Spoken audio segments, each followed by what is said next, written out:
What if I told you the man who created BTS started a $10 million in debt and now owns Justin Bieber? It sounds like a meme, right? But this isn't fiction. This is a real story of a Korean guy, the K-pop underdog who took on Hollywood and won. But here's the twist. The same man might be going to prison. Hi guys, I'm DebbN and this is my first video that I'm loading on my YouTube channel, so I'm really feeling awkward. Do I looking good on camera? I'm not sure. This is my first YouTube ever loaded in English, so I'm pretty nervous right now. So I just got back home, get ready to go to bed, get sleep, and before that, I want to share recent, exciting and hilarious yet funny, interesting stories. Global Business Mystery Series. Because like Squid Game in Korea, really absurd things happen in business. And well, I think it's same in United States too. Like Elon Musk is very absurd person, but I invested Tesla a lot. Please, God, please make him behave like a normal person. Or genius God, please. Anyway, I pray for Elon Musk every night because he is a significant one for my 401k, and maybe Elon Musk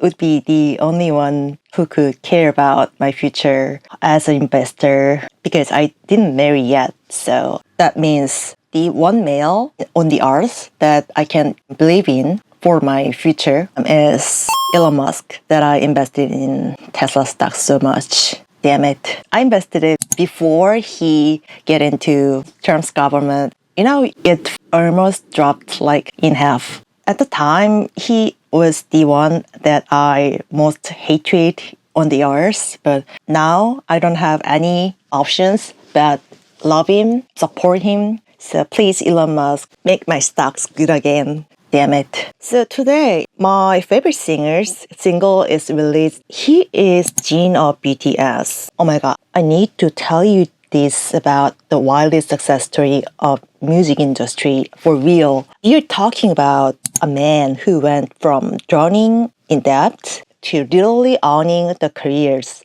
of both BTS and Justin Bieber. Like what? I'm DebbN and this is Global Business Mystery. And today, we're gonna talk about the guy who made BTS in Cat's Eye and bought Justin Bieber. So, it was 2014 and there's this nerdy-looking Korean guy writing in his notebook, music borders will disappear starting from 2025. This might sound like random diarist entry, but this was Bang Si-hyuk, aka Hitman Bang, basically predicting the entire future of global music. While everyone else was saying Korean music cannot work globally because of language barriers, this dude already mapping out world domination. His tiny company, Big Hit Entertainment, was literally drowning in debt. We're talking about $10 million in the red. His office looked like what would happen if broke music producer was a corporate aesthetic. Meanwhile, Bang's giving off total, I'm poor but weirdly confident. This energy like those Reddit Wall Street Bets users before GameStop exploded. When BTS first performed in America at KCON LA in 2014, Bang was backstage looking like an ID guy who accidentally wandered into wrong area. But something clicked for him during that performance. The crowd's reaction wasn't your typical cute K-pop boy's energy. So I heard Bang immediately got on the phone back to Korea like, this isn't just a K-pop reaction. This is something deeper. It's like when I first put cheese in ramen and suddenly Michelin chefs are coming and asking for my recipe. The next day at a staff meeting, Bang dropped a bomb. Just 1 year from now, everything will be different. His staff was fully giving here he goes again face. One literally sighed and said, our K-pop boys get this reaction. The eye rolls were legendary. I mean, These people had same energy as Netflix employees when someone suggested maybe we should stop shipping DVDs and focus on streaming. Meanwhile, in the BTS dorm, the members were having their own doubts. RM asked to J-Hope, should we practice late again today? And J-Hope replied, of course, honestly, sometimes I worry. What can we really achieve? RM replied, I know, but Bang PD keeps saying you guys are different. But J-Hope desperately asked, doesn't everyone say that? This conversation is iconic now, like early Tesla employees asking, can electric cars really succeed? Little did they know they were in the middle of music history being made. So what made Bang different from every other K-pop company? What was his secret sauce? Why other entertainment companies were blowing millions on TV, Bang was studying American teenagers on their phones, while other K-pop agencies were obsessing over perfect looks of idol. He was asking one question: what makes people share content? This man was basically asking what makes content to go viral. In 2010, before TikTok even existed. Isn't this man genius? So in 2015, after BTS HYY8, which is in Korean 화양연화, album became a million hit and the company was finally stable, but everyone thought, cool, now we can breathe. But Bang had other plans. Now is the time to target the American market. The room literally froze. It was like telling your parents, I'm putting my retirement fund into Bitcoin. In 2013, not now. Everyone thought he was having a breakdown. So the producer said, the range barrier is too high. Boa, Wonder Girls, they all failed. Financial manager said, we don't have enough funds. We need loans. And Bang said, use my personal assets as collateral. This was his all-in moment, just like when Steve Jobs mortgaged his house for Apple, and a true ride-or-die moment. Then came the biggest plot twist. Bang released Fire to target America with Korean lyrics. Make it make sense. His insight was revolutionary. Instead of focusing on English lyrics, he focused on what global fandoms actually respond to. Intense choreography, addictive hooks, hip-hop, EDM sounds, and stages optimized for YouTube and social media. Bang basically discovered the language doesn't matter if the energy is right. It's like saying people don't need to understand Squid Game's dialogue to be obsessed with it. When Fire exploded, Bang showed his executives shocking data. Google Trends skyrocketing, YouTube views 7 times higher than traditional K-pop. International fandoms grows 3 times faster than average American pop stars. Bang was like, at this rate, we could reach One Direction levels. And the executives were like, is this man having delusion? RM, the leader of BTS, later admitted, we thought Bang PD was having a breakdown from stress. What was he talking about? Why was he comparing us to One Direction? Bang's breakdown became reality. But was it really genius or just a lucky timing play? Fast forward to 2021, early morning in Beverly Hills. Shihyuk receives a call while in Seoul. This call literally turned the music industry upside down. It was Scooter Braun, which is a producer who made Justin Bieber. I never thought I'd sell to K-pop company. Bang replied, we are not a K-pop company. We are global entertainment. You know how big this is? It's like the owner of local pizza place calling Domino's CEO and saying, I'm buying your company. The power move of the century, in music history. The price tag was $1.05 billion.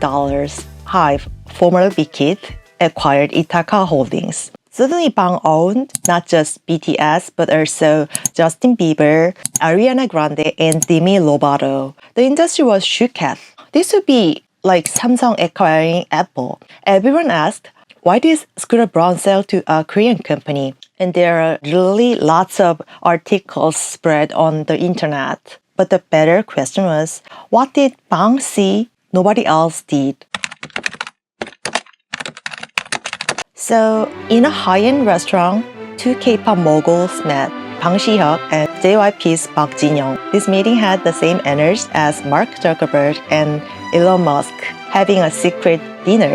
Or wrestling? How did it go? They said they surely have wrestling or boxing or something. I heard about it, and then they had plans to sell tickets, and I was so ready for it as an investor of Tesla. Honestly, every time I think about how much my Tesla stock has dropped, I just want to see Mark Zuckerberg beat the crap out of Elon Musk. But then I'm like, wait, if Elon loses, wouldn't Tesla stock drop even more?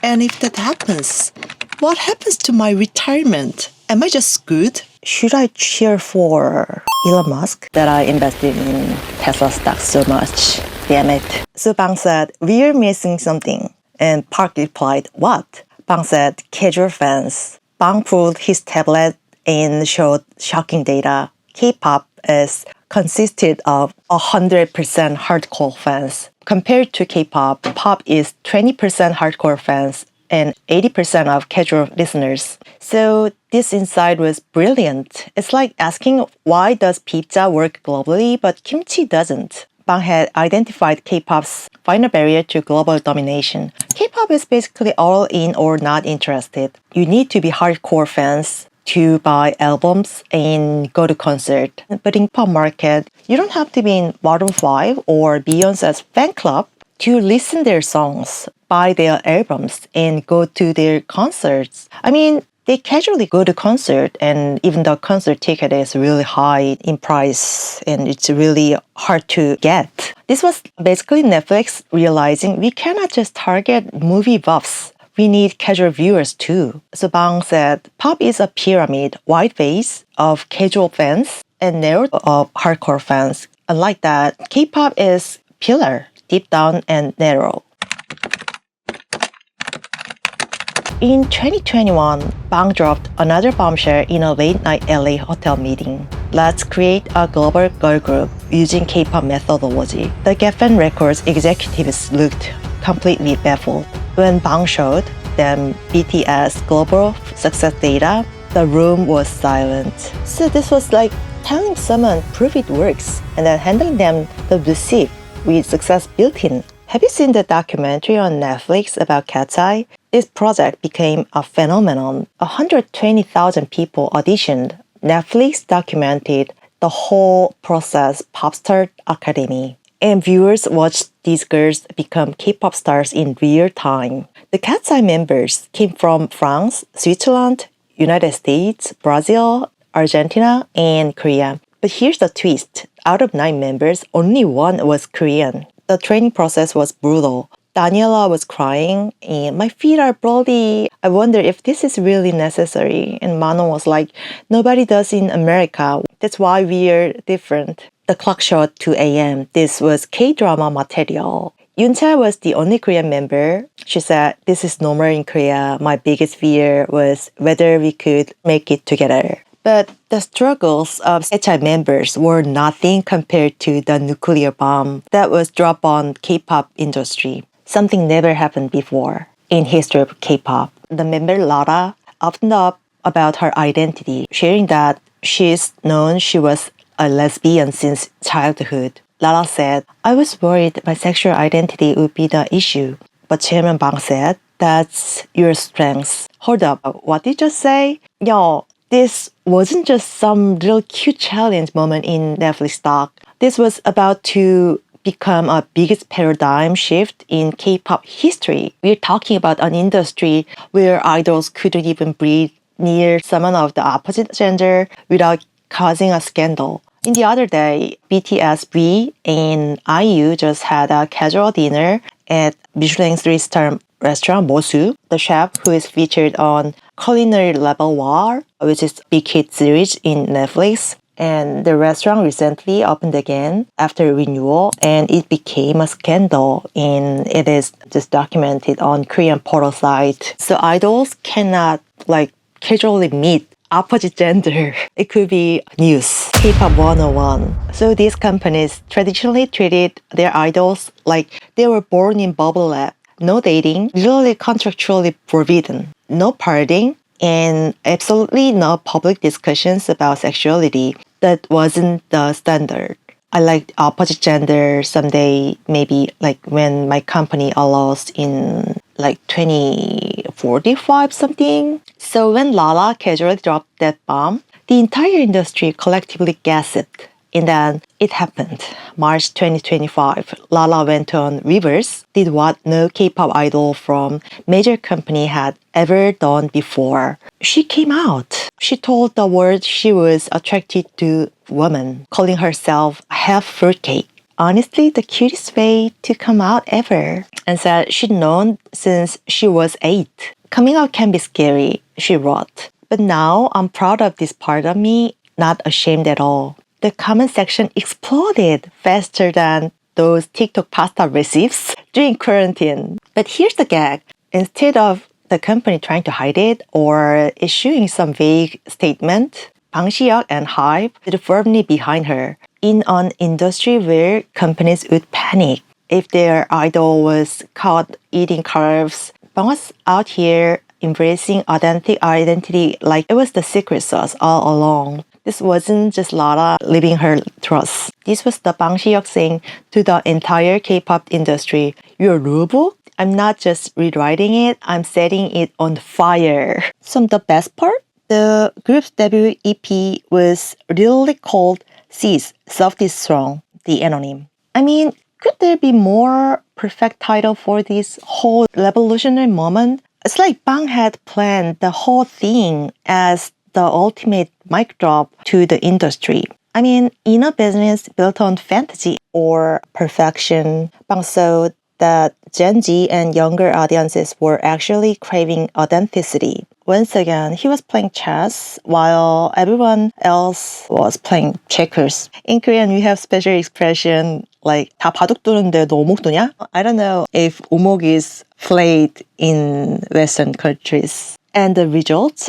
Astronomical success and a completely new blueprint for what global K-pop could be. So in September 2024, Cat's Eye debut EP, the number went crazy. Spotify, 8 million monthly listeners, top single, 41 million streams. The most shocking part is Instagram followers. It's 170,000 new followers in 1 week, just 1 week. This is 50 times of K-pop average. Social media was chaos. Formerly, we had foreigner members in K-pop bands, both in girl groups and boy groups.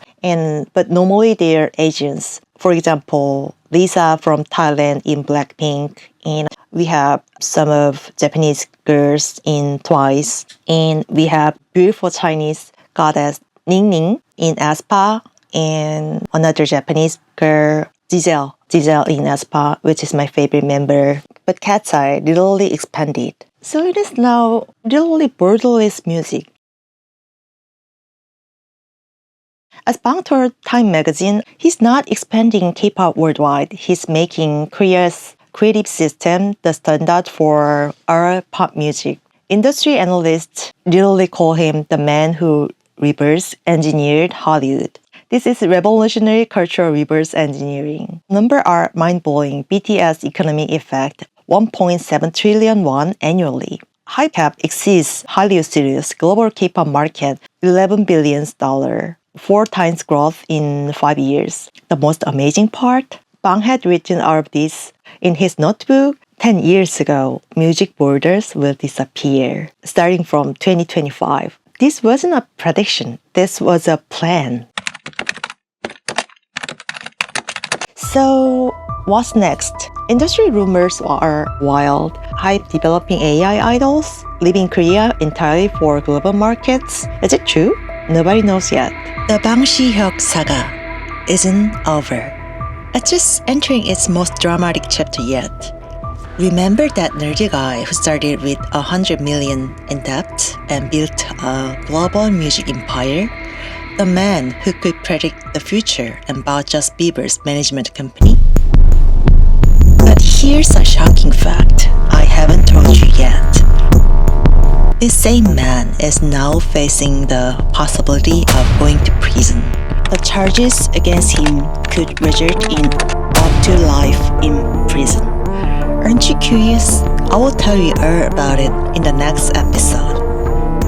The empire builder, who seemed untouchable, might have built his kingdom on shakier ground than anyone realized.